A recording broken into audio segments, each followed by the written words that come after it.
এরে আমার কলিজার যুবক,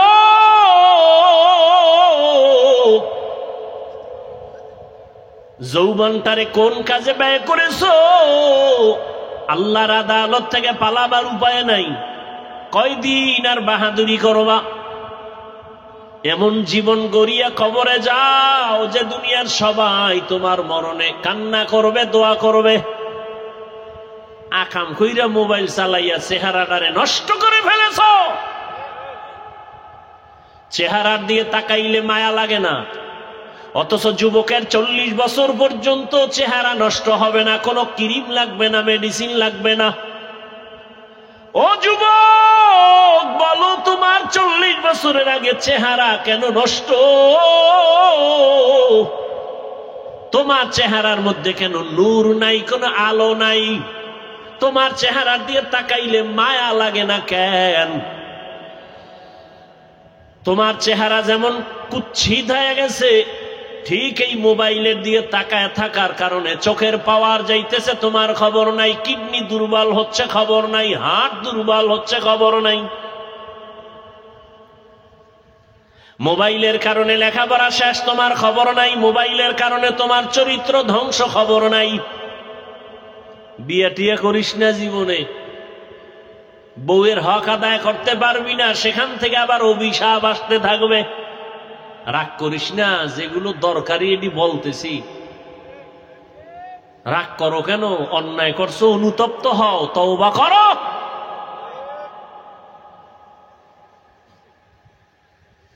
স্ত্রীর হক আদায় না করলে সেখানে তুমি আসামি। সন্তানের হক আদায় করতে না পারলে তুমি আসামি। আমি তো সারা দেশে বলি, বহু বুজুর্গ, বহু আল্লাহওয়ালা, বহু পাগড়িওয়ালা, বহু জিকিরওয়ালারা কিয়ামতের দিন জিকির করিয়াও জাহান্নামে যাবে সন্তানের হক আদায় না করার কারণে। মাঝে মাঝে বলি, ওই তাবলীগওয়ালা, ওই পীরের মুরিদ, ও মক্কার হাজী, তোমার ইমানের পাওয়ার কত?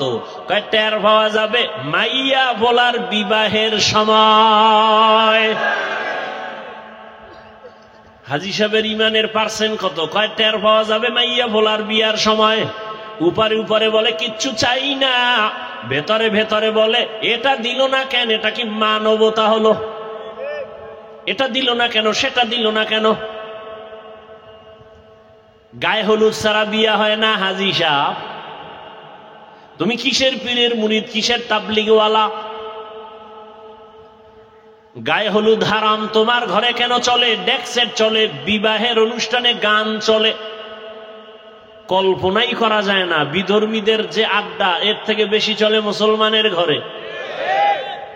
হাজী সাহেব ভিআইপি প্যাকেজের হাজী, হ্যাঁ গিয়াও লাইভ দেয়, লাইভ বয় হয়ে গেছে, লাইভ বয়। ফেরাউনের বাথরুমের সামনে গিয়া কয়, তোমরা জানো নি আমি এখন কোথায় আছি? তোমরা সবাই থাকো, আমি মক্কা নগরীর ফেরাউনের বাথরুমের সামনে আসছি হাজী হওয়ার জন্য। লাইভে থাকো, আমি ভিতরে গিয়েও লাইভ দেব। কেতনা বড় বেহায়া বেলাজা। রসুলের রওজায় গেলে মানুষ কান্না করে বেহুশ, কিন্তু কত নিমক হারামরা ওখানে গিয়া মোবাইলে লাইভ দেয়, কান্নাকাটি, নিজেরটাও নাই, অন্যের কান্নাও বন্ধ করে দেয়। হজ করতে গেছে। আল্লাহ হেদায়াত দান করুন। আলহাজ না বললে মেজাজ গরম হয়ে যায়, কেমন আজি? রসুলের সহিহ হাদিস বলার সময় নেই। কিয়ামতের দিন নিরেট আলেম জাহান্নামের হ্যান্ডকাপ লাগাই দিবে আল্লাহ। নিরেট, ওনার আলেম হওয়াতে ভেজাল ছিল না। দুনিয়ার সব মানুষ বলবে ভালো আলেম, কিয়ামতে আল্লাহ বলবে রে জাহান্নামের হ্যান্ডকাপ লাগা, ধর। ফিলিস্তিনের জমিনে যুদ্ধ করে শহীদ, দুনিয়ার সব মানুষ বলে পিওর শহীদ। আল্লাহ কিয়ামতের ময়দানে বলবে শহীদ আয়, জাহান্নামের হ্যান্ডকাপ লাগায় জাহান্নামে নিয়ে যাও। কারণ শহীদ হইছে মানুষ তাকে বীর যোদ্ধা বলবে এই সুনামের জন্য। মাওলানা হইছে মানুষ তারে মাওলানা বলবে, আলেম বলবে এই সুনাম অর্জনের জন্য। দানবীর দান করছে তাকে সবাই শিল্পপতি বলবে এই সুনামের জন্য। রে ধর, এদের যদি হালাত হয় আপনার আমার উপায় কি? এই জন্যই তো সাহাবায়ে কেরাম মৃত্যু পর্যন্ত শুধু কান্নার আওয়াজ, শুধু কান্নার আওয়াজ, কান্নার আওয়াজ। ও তাবলীগওয়ালা ভাই, ও পীর সাহেবের মুরিদ, ও হাজী সাহেব, ভালো করে মনে রাখেন, কিয়ামতের ময়দানে সন্তানের হক আদায় না করার কারণে আপনি হাসরের ময়দানে জাহান্নামের হ্যান্ডকাপ আপনার হাতে লেগে যাবে। জান্নাতে তো সোজা না। ইয়া আইয়ুহাল্লাযীনা আমানু কু আনফুসাকুম ওয়া আহলিকুম নারা আকুদুহান নাস ওয়াল হিজারা আলাইহা মালাইকাতুন গিলাযুন শিদাদুন লা ইয়াসুনাল্লাহা মা আমারাহুম ওয়া ইয়াফআলুনা মা ইউমারুন।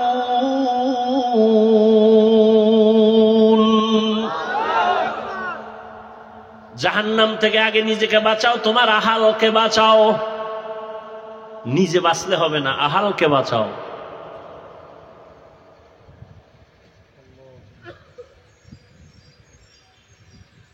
এরে আমার কলিজার যুবক,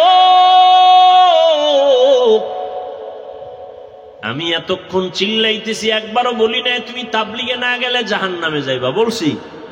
তুমি পীরের কাছে যদি না যাও জাহান্নামে যাইবা, বলি নাই? তুমি যদি কওমি মাদ্রাসায় না পড়ো জাহান্নামে যাইবা, বলি নাই?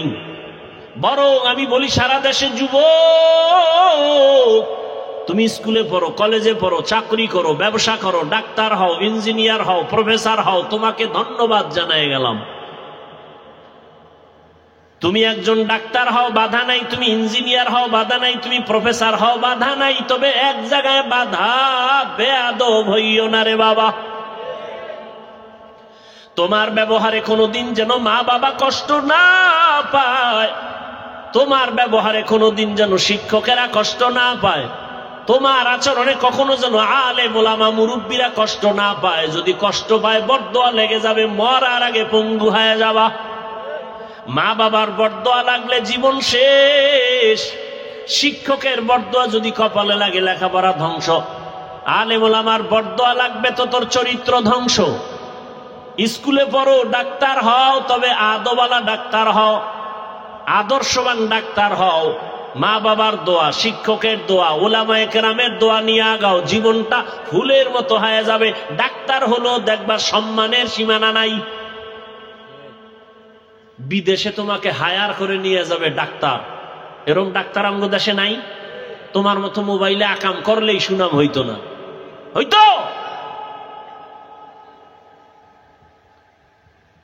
আল্লাহ হেদায়েত দান করুন।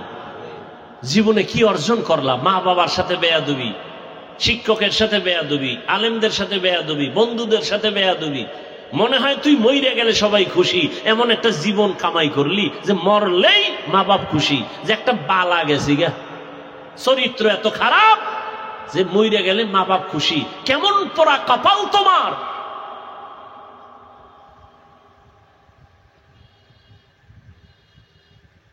এরে পর্দার আড়ালের আম্মা জানেরা, বোনেরা, ভালো করে শুনেন। আপনাদের লাইনে কত মা, কত বোন এখনো আছে পর্দা করে, স্বামীর মাল হেফাজত করে, মোবাইলে সময় নষ্ট করে না, এমন মহিলা নাই? আম্মা জানেরা, আপনারা কেন পারেন না? ও আমার কলিজার যুবক, সত্য কথাটা স্বীকার করিও রে বাবা। তোমার মতো যুবক জীবনে কোনোদিন মাদ্রাসায় পড়ে নাই, আলিফ বা তাও শিখে নাই। জেনারেল লাইনে পড়িয়া রাস্তায় গাড়ি চালায়, ড্রাইভার 5 বেলার নামাজ পড়ে আছে না নাই? তোমার বিবেক নামের আদালতে প্রশ্ন, বলো যুবক তুমি কেন পারো না? তোমার মতো যুবক স্কুল কলেজে পড়ে, লেখাপড়া করে, 5 ওয়াক্ত নামাজও পড়ে, এমন ছেলে নাই? তুমি কেন পারো না রে বাবা? তোমার মতো যুবক সন্তান নদীর মধ্যে মাছ ধরে, নামাজ ছাড়ে না, বলো তুমি কেন পারো না? তোমার মতো যুবক জেনারেল লাইনে থাকিয়া র্যাব, আর্মি, পুলিশ, বিডিআর এর চাকরি করে, ওসি, ডিসি, এসপি, 5 ওয়াক্ত নামাজি আছে, বলো তোমার বিবেকের কাছে প্রশ্ন, তুমি কেন পারো না? না পারার পেছনে শুধু তুমি দায়ী না, তোমার মা বাবাও বড় দায়ী। এরে আব্বা জান ও আম্মা জান, আপনাদের কপাল কত ধন্য। আল্লাহ আপনাদের সন্তান দান করেছেন। কত মা বাবা কান্না করে তদবির নেয়, বিয়ে করছে 10-12 বছর হইছে, সন্তান হয় না, এরম নাই? আর আল্লাহ আপনাদের সন্তান দান করেছেন। এই যে আমার কলিজার টুকরা মাহমুদ, মাসুম, 2টা ছাত্র, আমার ছাত্র, গর্ব। ওর বাবা আলেম, এই যারা চিনেন বলেন বাবা আলেম। গোবরে পদ্ম ফুল ফুটে। হ্যাঁ, আমার বাবা আলেম না, আমার বাবার কথা বলছি। আমার বাবাও তো আলেম না, আমার দাদা ছিল আমগো গ্রাম্য ভাষায় কয় বয়াতি। কি গাতি? বয়াতি। হ্যাঁ, না জ্বালাস না। দাদা কণ্ঠ দিয়া টান মারলে এলাকার সব নারী পুরুষ এক জায়গায় হয়ে যেত। যেই কণ্ঠ, আমার বাবার কণ্ঠ সুন্দর, চাচার কণ্ঠ, ছোটবেলা কবিতা পড়তো শুনতাম, দুপুরে খাইয়া শুয়েই কবিতায় টান মারতো। ওই যে দাদার বাবার একটা টান। চরমনায়ের জমিনে ঘুমন্ত সৈয়দ ইসহাক রহমাতুল্লাহ আলাইহির হাতে গড়া কলিজার টুকরা কেওড়া বুনিয়ার পীর আব্দুর রশিদ রহমাতুল্লাহ আলাই, তার নেক নজর লাগছে, সোয়া লাগছে তো দিনের আলো কলিজায় ঢুকে গেছে। আমার বাবা আলেম যদিও হতে পারেন নাই, কিন্তু 3টা সন্তানকে আলেমের রাস্তায় নিয়ে আসছেন। এটা কি চরমনাই কেওড়া বুনিয়ার অবদান না? তো তোমাকে অ্যালার্জি কেন? এই চরমনাইয়ের সোহবতে থাকার কারণে হাজারো সন্তান, বাবা দুনিয়াদার, সন্তান দিনের পথে আসছে। মিথ্যা কেন বিরোধিতা করো? নিমক হারাম, বিরোধিতা কেন করো?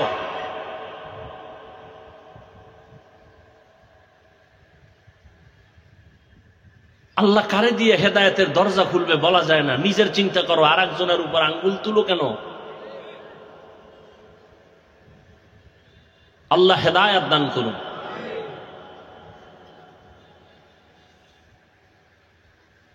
এরে নবীর উম্মত, ওরে পর্দার আড়ালের আম্মা জান, আপনার জীবনটা কতই যে ধন্য। আপনারা নবীদের মায়ের মতো দামি মা জমিনে কোনো মা নবী না, তবে সব নবীদের মা আপনাদের মতোই মা। এরে আম্মা জান, এই মোনাজাত দিয়েলাম, কি ইশারা দিয়ে কি কয়? উডার দরকারটা কি? চাপ বেশি? ভাইয়ের আমার, আল্লাহ হেদায়েত দান করুন।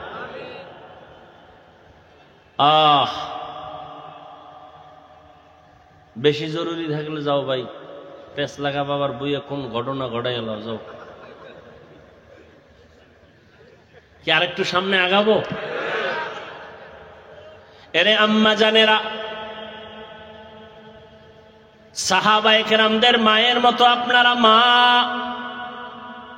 হাফেজে কোরআন এখানে 4টা না 5 জন সন্তান, 4 জনের মাথায় পাগড়ি দিলাম, কোরআনওয়ালা হাফেজ হয়ে গেছে। এদের সিনার ভেতরে 30 পারা কোরআন আল্লাহ মুখস্থ করায় রেখেছেন। এদের মা, এদের বাবা কত ধন্য। আজ গলাচিপার এই মাঠের ভেতরে হাজারো হাজারো আল্লাহর প্রিয় বান্দাদের সামনে তাদের মাথায় পাগড়ি কেন? বলে তারা কোরআনের হাফেজ হয়েছে। খবর নিয়ে তাকাইয়ে দেখো, আজ ওদের মা বাবার ঈদের মতো আনন্দ। মহিলা সবার কাছে বলে, জাননি আমার ছেলে আজ পাগড়ি নিয়েছে, কোরআনের হাফেজ হয়েছে। বাবায় সবার কাছে আনন্দ করে, আমার ছেলে আজ হাফেজে কোরআন। এরে আম্মা জানেরা, আপনাদের জীবনটা তো ধন্য।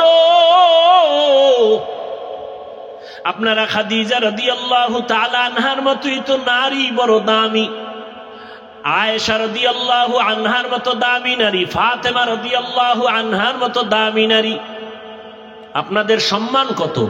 কিয়ামতের ময়দানে কোটি কোটি কোটি কোটি মানুষের সামনে আল্লাহ যখন জিজ্ঞাসা করেই ফেলেন, যদি ও হাজারো কোটি মানুষের মাঝে আমি একজন ব্যক্তিকে দেখতে চাই, আমার মুহাম্মদ আমার প্রিয় নবী, তার হাতে হাত লাগাইয়া প্রথম কালেমাটা কে পড়েছো, ওই ব্যক্তিটাকে আজ আমি হাসরের মাঠে পুরস্কার দিব। দুনিয়ার কোন পুরুষ দাঁড়াতে পারবে না, একজন নারী দাঁড়াইয়া যাবেন, দাঁড়ায় বলবেন, ও দয়ার মালিক, আপনার বন্ধুর হাতে প্রথম কালেমাওয়ালা আমি নারী একজন খাদিজা রাদিয়াল্লাহু আনহা। এরে আম্মা জানেরা, আপনাদের জীবনটা তো ধন্য, আপনারা খাদিজা রাদিয়াল্লাহু তাআলা আনহার মতোই তো নারী, বড় দামি। আয়েশা রাদিয়াল্লাহু আনহার মতো দামি নারী, ফাতেমা রাদিয়াল্লাহু আনহার মতো দামি নারী, আপনাদের সম্মান কত?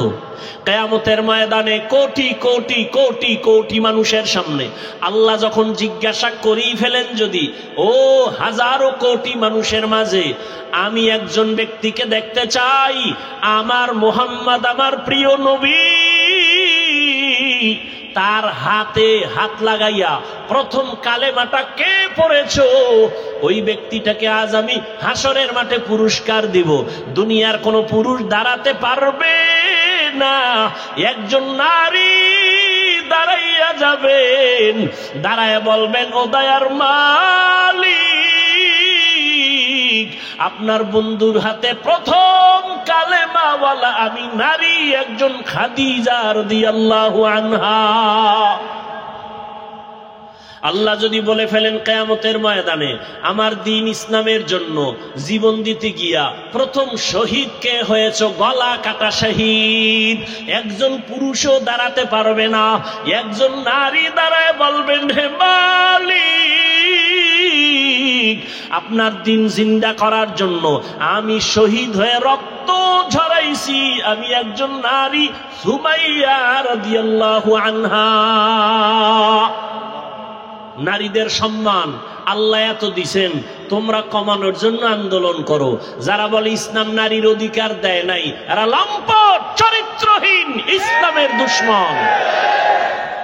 আল্লাহর কসম একবার, আল্লাহর কসম দুইবার, আল্লাহর কসম তিনবার, ওয়াল্লাহি বিল্লাহি তাল্লাহি, নারীর সম্মান ইসলাম ছাড়া আর কেউ বাড়াতে পারে নাই। সব ধর্ম খুঁজো, সব ধর্মের ভেতরে নারীদের উপরে জুলুম করা হয়েছে, একমাত্র নারীদের সম্মান আর ইজ্জত দিয়েছে ইসলাম, আর কেউ দেয় নাই। এরে আম্মা জানেরা, এত ধন্য মা আপনারা। এই দুনিয়া একজন বড় আল্লাহর দুশমন ফেরাউনের নাম জানেননি? ফেরাউনের স্ত্রীর নাম কি? এত বড় বেঈমান ফিরআউন, তার ঘরে থাইকা আসিয়া আল্লাহর এত পেয়ারা হয়ে গেলেন। রহমতের নবী বলেন, কিয়ামতের দিন আমি মুহাম্মদের সাথে আসিয়ার সাথে বিবাহ হবে। সুবহানাল্লাহ। না কেমন ধন্য নারী, এত বড় বেঈমান ফেরাউনের ঘরে থেকে আসিয়া আল্লাহর এত পেয়ারা হয়ে গেলেন।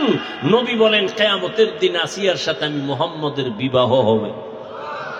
এরে আম্মা জান, আপনার স্বামী তো ফেরাউনের মতো খারাপ না। আপনার স্বামীকে পারলেন নাকি বুঝাইয়া নামাজি বানাবেন? আপনার স্বামীটারে যদি বুঝাইতেন, ও স্বামী আমার, বাবা মায়ের কষ্টের জীবন ছাড়িয়া আজ তোমার ঘরে আসি, না খাইয়া থাকলেও আসি, খাইয়া থাকলেও আসি, তবে তোমার কাছে আমার জীবনের দাবি, তুমি কামাই রুজি যা করো, একটা জীবনের দাবি, হে স্বামী, হারাম কামাই করে ঘরের মধ্যে আনবা না, হারাম খাইয়া নিজের রক্ত নাপাক করব না, হারাম খাইয়া সন্তানের রক্ত নাপাক করব না। মা যদি সব স্বামীদের বুঝাইতেন, কোন স্বামী হারাম টাকায় ব্যবসা করত না। আল্লাহর ভয়, তাকওয়া, আল্লাহর মহা একটা সম্পদ, যার অন্তরে ঢুকবে সে বিনা হিসাবে জান্নাতি। কার ভয়? আল্লাহর ভয়। ওমরে ফারুক রাদিয়াল্লাহু তাআলা আনহু দিনের বেলা মানুষের বিচার করেন, রাতের বেলা ঘুরে ঘুরে মানুষের কি হালাত গোপনে গোপনে দেখেন। ঘুরতে ঘুরতে ওমর বাগানের ভিতরে ঢুকলেন, পাহাড়ের পাশে দেখে বাতি জ্বলে, রাতের বেলা বাতি জ্বলে। ওমর গিয়া কাছে দাঁড়ায় দেখে একটা ভাঙা ঘর, ঘরের মধ্যে নারীদের আওয়াজ। দুই নারী, একজন মা আর একটা মেয়ে। মা বলে, এই মেয়ে, আগামীকাল গাভীর দুধ বিক্রি করতে নিবি, পানি বেশি দিয়া নিবি। কে কয়? মা কয়। মা মেয়েকে। ওমর কই? খবর নেই। অজের আগ্রহ কমে গেছে না? ওমর কিন্তু ঘরের পেছনে দূরত্ব বজায় রেখে গোপনে দাঁড়ায় আছে শুনে। মা বলে, ওই কন্যাকে বলে, মা, এই মেয়ে কালকে গাভীর দুধ বিক্রি করতে নিবি, পানি বেশি মিশায় দিবি। মেয়ে কি কয়? মা, ওমর যদি শুনে কল্লা কেটে ফেলবে। মা বলে, ওমর তো শুনবে না। মেয়ে ডাক দিয়ে কয়, মা, ওমর যদিও শুনবে না, তবে ওমরের আল্লাহ তো শুনবেন। ওমর কই? ঘরের পাশে চুপ করে ওমর চলে গেছে। ওমরে ফারুক রাদিয়াল্লাহু তাআলা আনহু চলে গেলেন। পরের দিন আদালতে বৈশা ওই মেয়ে আর মাকে ডাকালেন। ভয়ে কাঁপতেছে, না জানি আর ফাঁসি হয়। কিন্তু না, হযরত ওমর আদালতে ডাইকা সম্মানের সাথে বললেন, ও ধন্য মেয়ের ধন্য মা, এমন একটা ফুটন্ত গোলাপ আপনার ঘরে পেয়েছেন, আপনার জীবনটা বড় ধন্য। আপনার মেয়েটা এত সুযোগ পাইয়াও আল্লাহর ভয় অন্তরে জমা রাখছে, আল্লাহর ভয়, তাকওয়া।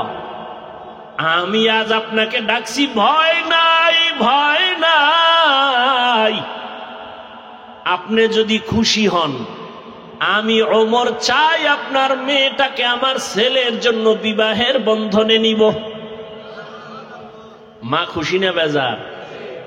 মা ডাক দিয়া কে, আলহামদুলিল্লাহ, খলিফাতুল মুসলিমিন ওমর আমার মেয়েকে তার পুত্র বধূ বানাতে চায়, আল্লাহ কবুল করো। ওই মেয়েটাকে ওমর তার ছেলের জন্য নিয়েছেন, বিবাহের বন্ধনে আবদ্ধ করে দিলেন। এবং এই মেয়ের গর্বের ধারায় আছে আর একটা আকাশের ফুটন্ত চাঁদ, ওমর ইবনে আব্দুল আজিজ। 27 বছরের যুবক তরবারি নিয়ে দৌড়ায়, রহমতের নবীর কল্লা কেটে নিয়ে আসবে। কাছে যাইয়া রহমতের নবীর চেহারা নজরটা দেওয়া মাত্র তরবারি ফালাইয়া বলেন, রহমতের নবী, আমাকে মাফ করে দেন, কালেমার রশি আমার গলায় লাগায়া দেন। মাইয়াহদিল্লাহু ফাহুয়াল মুহতাদ ওয়া মান ইউদ্লিল ফালান তাজিদা লাহু ওয়ালিয়াম মুরশিদা। আল্লাহ যাকে হেদায়াত দিবেন সে পেয়ে যাবে, যার কপাল খারাপ ও হেদায়াত পাবে দূরের কথা, হেদায়াত পাওয়ার মতো কোনো মুর্শিদ পাবে না, পথ প্রদর্শক পাবে না, ওর কপাল বড় খারাপ। রহমতের নবীকে দেখলো 13 বছর কালেমা পড়ে না আবু জাহাল, আর ওমর 27 বছরের বয়স নিয়া নবীর কল্লা কাটতে গিয়া কালেমা পড়িয়া তরবারি নিয়ে আবার দাঁড়ায় গেল। ওমর দাঁড়ায় বলে, এই বেঈমান মুশরিকেরা, মুহাম্মদের বিরুদ্ধে একটা কথা যদি বলো, আমি ওমরের সামনে দাঁড়াও, আমার তরবারি ফয়সালা করবে, মুহাম্মদের প্রয়োজন হবে না। এমন পাওয়ার আল্লাহ দান করেছেন, ওমর যেই রাস্তা দিয়া হাঁটে শয়তান ওই রাস্তায় ঢুকতে ভয় পায়। हर के दारत खौफे हक दार दिल मदाम জন্নতুল মাওয়া দেহদ রাম কাম জুজবা হক चीज़े मखाज इनसो जा फजले मस्ते दर जुमला जहा। दुनियाटा तो परीक्षार हल की हल अल्लाजी खलकल मौत वल हयात लियब्लुवकुम अय्युकुम अहसनु अमला व हुवल अज़ीज़ुल गफूर।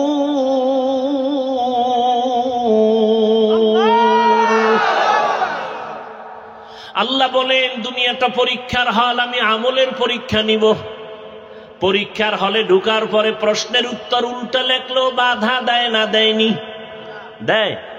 ভালো লাগবে তাকেও কোনো আলাদা ছাড় দেয় না। দুনিয়াটা পরীক্ষার হল। পরীক্ষার হল মানে স্বাধীনতা। প্রশ্নের উত্তর ভালো লেখো, বাধা নাই, উল্টা লেখো, নিষেধ নাই। কেন? পরীক্ষার হল। ফলাফলের বেলায় অনুভব করবা তুমি পাস করছো না ফেল করছো, তুমি পুরস্কার পাইবা না তিরস্কৃত হবা। পরীক্ষার হল দুনিয়াটা। এখানে কেউ নামাজ পড়বে, কেউ পড়বে না। যে পড়বে না আল্লাহ তাকে বাধাও দিবেন না, যে পড়বে আল্লাহ তাকে নিষেধও করবেন না। দুনিয়াটা পরীক্ষার হল। এখানে কেউ দাড়ি রাখবে, কেউ দাড়ি রাখবে না।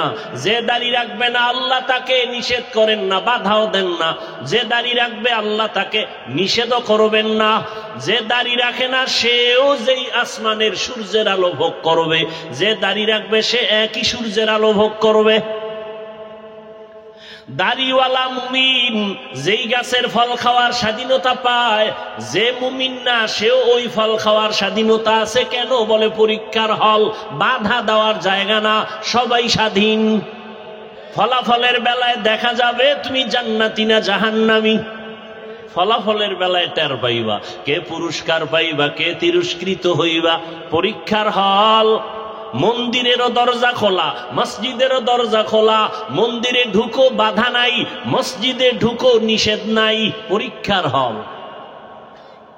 গানের বাজনা মাইক চলে, গানের প্যান্ডেল চলে, মেলার আওয়াজ চলে, নাচ গানের মাইক চলে, ওয়াজেরও মাইক চলে। এটাই তোমার পরীক্ষার হল।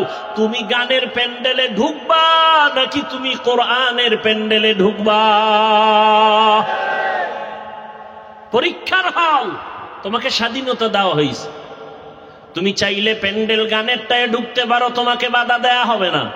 তুমি কোরআনের বাগানে ঢুকো, তোমাকে নিষেধ করা হবে না। আসিলে স্বাগত পাবে, হেথা পাবে ঠাই। নীরবে আসন নিবা, কোনো বাধা নাই। কিন্তু ফলাফলের বেলায় রেডি থাকো। ফলাফলের বেলায় তৈরি হও। ইয়া আইয়ুহাল্লাযীনা আমানুত্তাকুল্লাহ ওয়ালতানজুর নাফসুম মা কদ্দামাত লিগাদ ওয়াত্তাকুল্লাহ ইন্নাল্লাহা খাবীরুম বিমা তা'মালুন।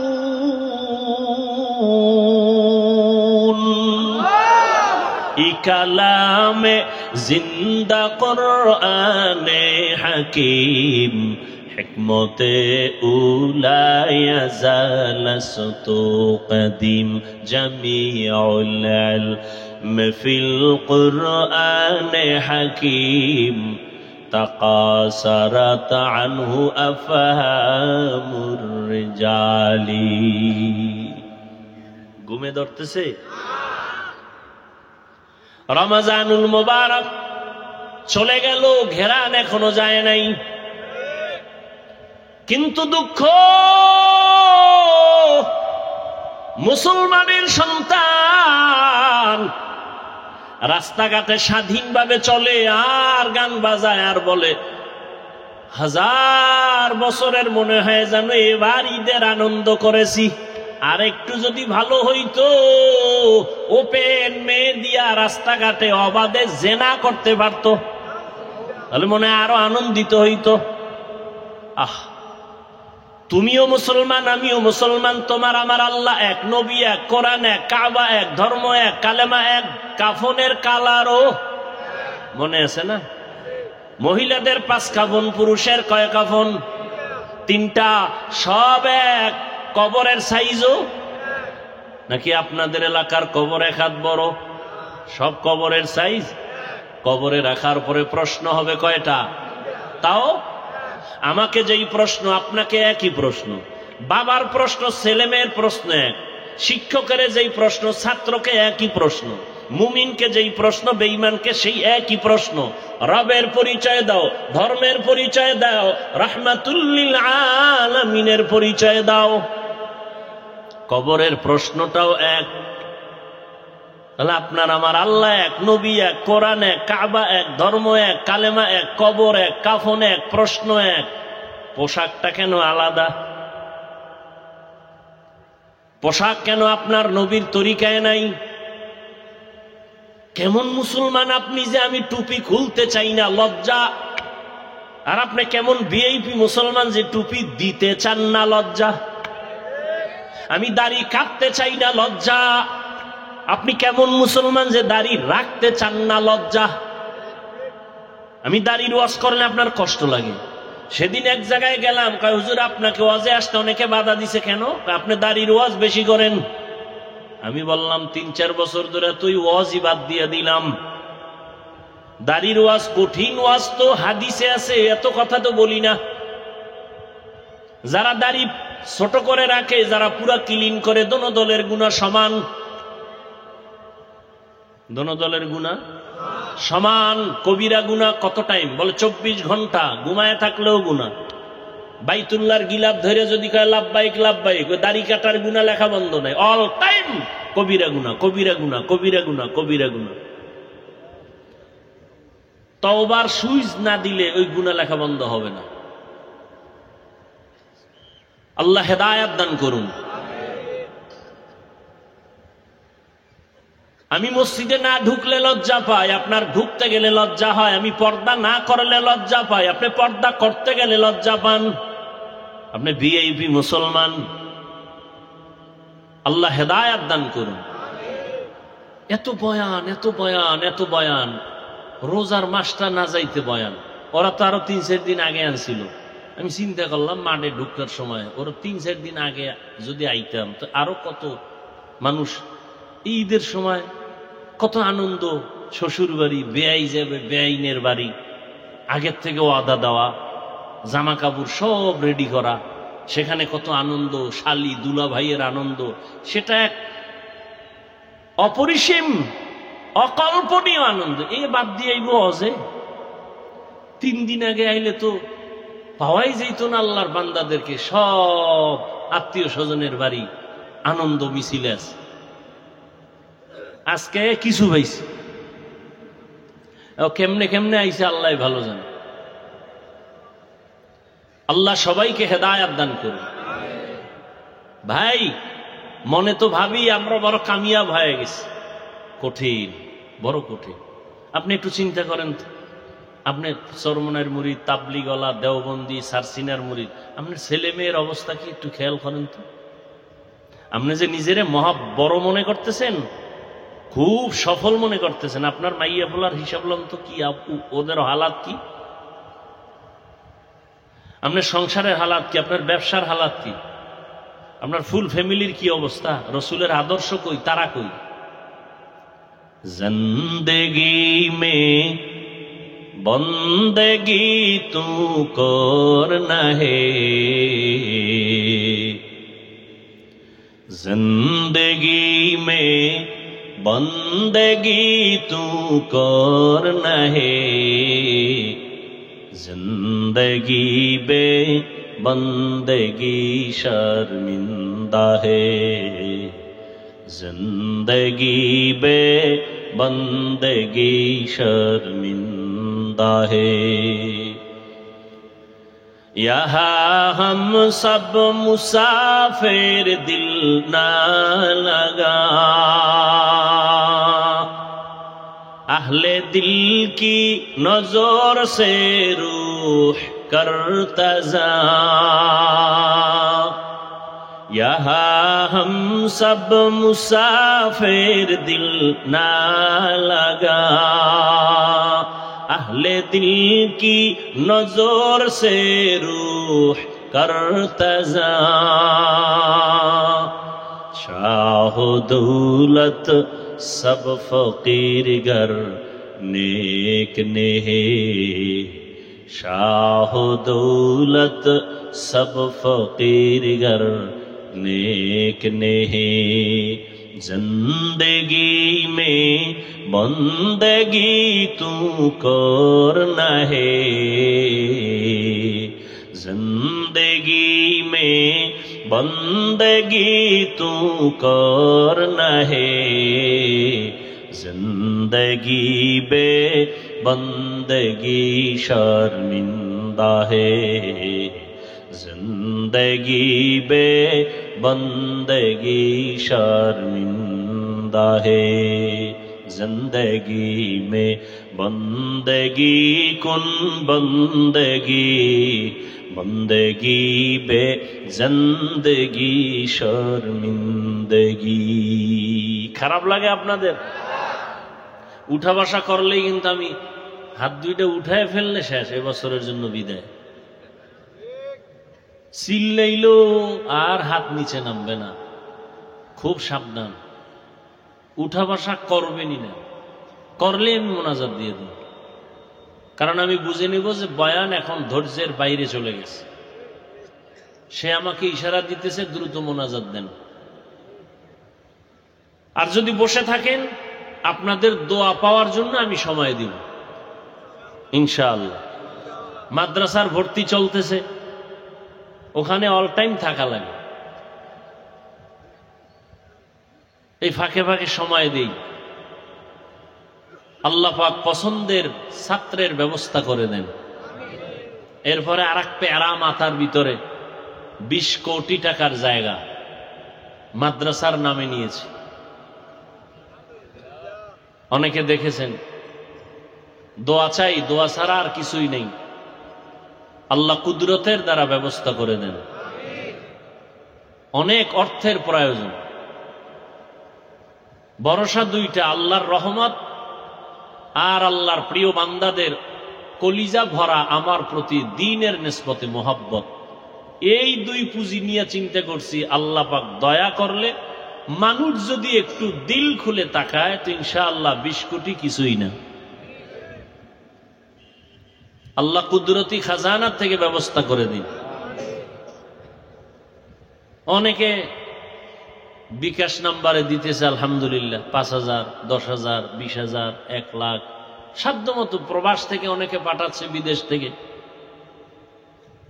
এটাই আখিরাতের অ্যাকাউন্টে থাকবে আপনারাও দিবেন আখিরাতের অ্যাকাউন্টে যে কোনো জায়গায় পারেন মাদ্রাসা মসজিদ দ্বীনের পথে কখনো হাতকে গুটায় রাখবেন না দান করলে হায়াত বাড়ে মুসিবত দূর হয় রিজিক বাড়ে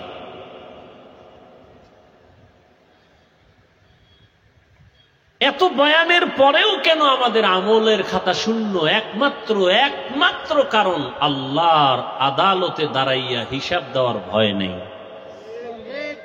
এই জন্য আল্লাহ বারবার বলেন আমাকে ভয় করো আমাকে ভয় করো আমাকে ভয় করো ইয়া আইয়ুহাল্লাযীনা আমানুত্তাকুল্লাহ ও মুমিন আমি আল্লাহকে ভয় কর ওয়াল তানজুর নাফসুম মা কদ্দামাত লিগাদ সামনের জীবনের জন্য কি সম্বল সঞ্চয় করেছো হিসাব মিলাও ওয়াত্তাকুল্লাহ আল্লাহ বলেন আবার আমাকে ভয় কর ইন্নাল্লাহা খাবীরুম বিমা তা'মালুন তোর সব কাজের খবর আমি আল্লাহ অগ্রিম জানি কি কাজ নিয়ে কবরে রওনা দিলা কয়দিন আর হায়াত মহামারী করোনায় লাশ আর লাশ ডেঙ্গুর ভেতরে লাশ এমন একটা দিন নাই মরণের খবর নাই গাড়ির নিচে লাশ পানির নিচে লাশ ঘুমের বিছানায় লাশ মনে করছিলাম বুড়া মানুষটা আগে মরে যাবে জুয়ানেরা কয়েকদিন পরে মরবে কিন্তু ইদানিং কালে যত লাশ বেশিরভাগ যুবকদের লাশ এরে আম্মা জানেরা কয়দিন আর বাহাদুরি মইরা গেলে কেউ নামও নিবে না হ্যাঁ ভালো ছেলে যদি রাইখা যান তাহলে ওই ছেলের কারণে আপনিও দোয়া পাবেন আর যদি ভালো ছেলে না রাখেন দুনিয়ার কেউ আপনাকে চিনবে না জানবে না এরে আম্মা জানেরা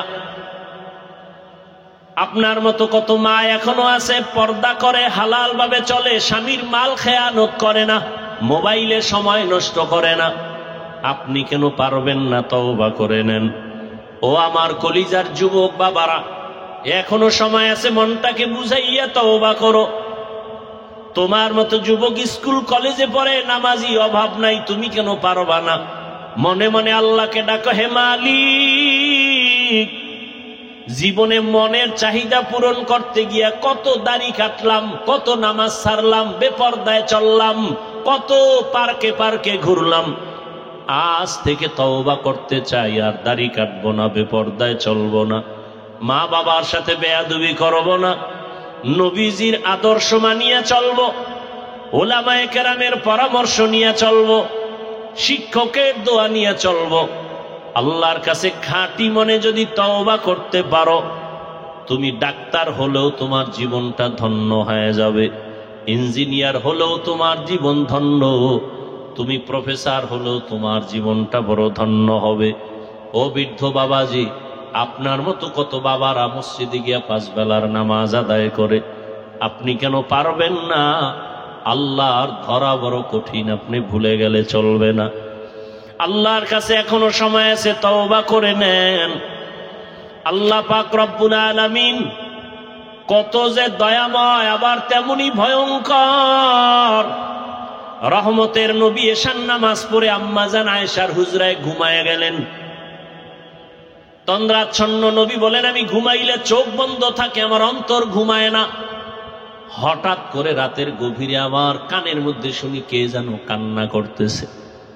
নবী বলেন, আমার ঘুম ভেঙ্গে গেল, এই গভীর রাতে কে কান্না করে?